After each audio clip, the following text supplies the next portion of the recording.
the people in power compete with citizens for scarce resources, where the people in power use their position to advantage themselves to get business unfairly, where people in power allocate resources to projects where they have an interest. I have an example.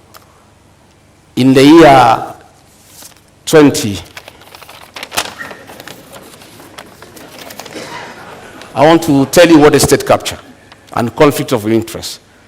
This is Gazette Notice Legal number 1112, dated 26th June 2019.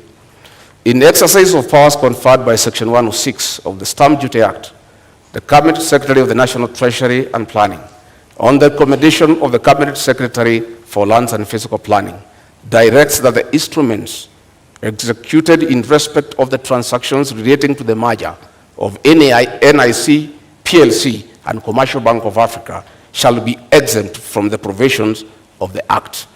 By a single signature, these two companies owned by the first family were exempted from paying 350 million.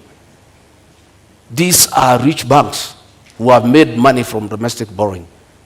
They have lent money to government. They are in Fuliza. The owners are the richest people in Kenya.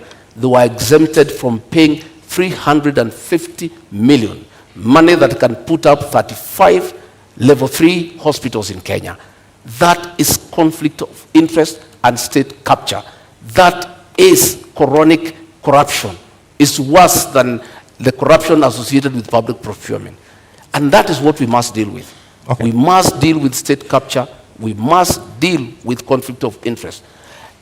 There is a railway line between Nairobi and Nyanyuki that was put up at a cost of 3.8 billion.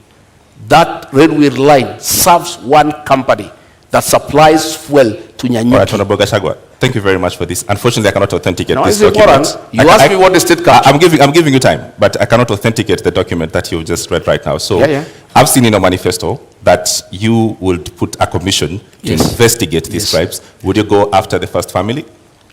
We will not go after anybody. We'll go after all those who are in state capture and conflict of interest. Who are they? But what are you saying? That will come out in the commission.